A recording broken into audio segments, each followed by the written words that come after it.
This is April of 1965. Marjorie McNamara and I are climbing around on the pink granite outcropping at the Scharnhorst. That flower is called purple wort. This granite is some of the oldest rock from the Earth's interior.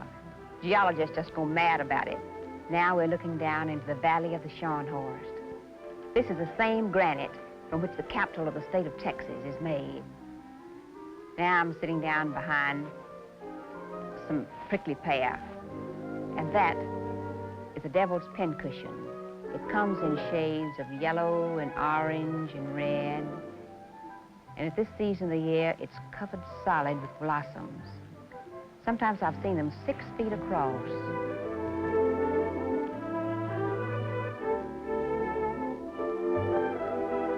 This, too, is on the Scharnhorst. Margie and I spent the whole morning exploring. She likes the camera and she likes to walk, just as I do. And here I am in a field of bluebonnets, dotted here and there with white poppies, and in the distance you can see some live oak trees.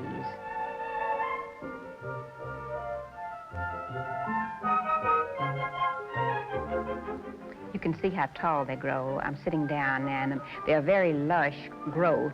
It's called buffalo clover. It's a member of the lupin family. Here's one of the old stone fences. Okamoto's taking a picture. They wander over hill and dale. They were built in about the first decade after the Civil War, before barbed wire came to this country. I hate to think of all the man-hours of labor that went into them. There's Margie behind the prickly pear. These old fences have a delightful patina to them. They are dry stone. They're not put together with any mortar. This is the stone, the same kind, that was used in building the extension onto the ranch house where Lyndon's office is, the fireplace and the west wall. And this is along the road to the Scharnhorst. That's gaillardia, Indian blanket. They line the highways for mile and mile. And there's some yellow flowers, probably Mexican hat. It's one of the programs of the Highway Department of the state of Texas to throw out wildflower seeds. These are the pens of the Scharnhorst. Dale Malachek is branding the cattle. He's putting numbers on their horns. His little boy is helping him. They are registered white-faced Herefords, and the smell of burning horn was very heavy in the air. And now 2 of Dale's little boys are driving the cattle. They love to help. Sometimes it's doubtful how much help they are. Dale is a college graduate, but he's a working man. That's Alfredo, the Mexican who worked on the ranch. And there's the valley of the Scharnhorst, spread out below us from that rocky promontory. It'd be a good country to shoot a movie in.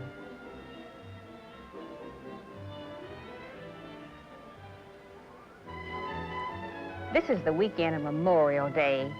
My brother Tony and his wife are visiting us, and we're back on Lake Lyndon B. Johnson. Lyndon at the wheel. Jesse, bless him, always in the banker's clothes. Never can get him in the sport clothes. Been trying 10 years. That's Matiana, my sister-in-law. Tony was in the back seat without a shirt on. And that is the house on the cliff, belongs to Mr. Urschel, a sugar heir whose father was kidnapped some years ago, and in a very dramatic fashion. There's the most delightful little cable car that goes up to that house. There's Beagle. He always likes to be where Lyndon is, wherever it is. It's about sunset. A beautiful packed saddle mountain in the background. Something I always love. Many of our weekends were spent on Lake Lyndon B. Johnson. There I am on top of the boat, my favorite spot. There's Lee Udall. There's Jake. There's Abe Fortas, Jack Valenti, and there's Stu, while Lee's getting some good sun. And there's Lyndon. He's usually driving. This time he's not. And there's Bill Douglas. He came down for a wonderful weekend. He'd been working on a book about the mountains the Big Bend country. And there's Marianne Means. And there's A.W. We'd be lonesome without him. There's Adventurous Stew in the water having a swim. We're down close to the dam now. Here I am. One of my favorite things to do in the summer is just to lie on my back and float and look up at the birds and the sky. It's a good place where you can swim all the way across the lake down at Mary Margaret's house. Across and back makes a good bit of exercise.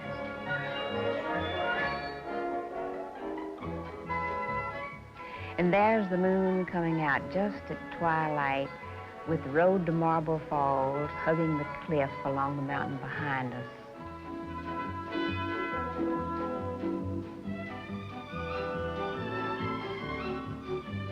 Lyndon is talking to Marianne Means and John Chancellor.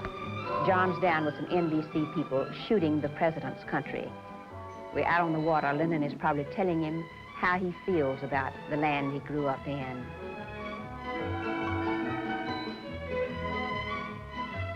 It turned out to be a wonderful film. There's Warren Woodward, a good man for work or play. John Chancellor, an NBC man. I'm all bundled up against the cold. And there's Vigo, the happiest passenger on any trip, and always at home. And here we are at Mary Margaret's house. We're going in for some refreshments, John Chancellor, Marianne. Oh, a delight for any photographer. A butterfly landing on a pink thistle. This is home, the front yard under the live oak, looking down to the river. There's the retama. It blooms from about April through August. And there are the peacocks up on top of the house, one of their favorite haunts. They get up there and they holler, "Help!" Look at him spreading out, trying to attract his lady love, I suppose.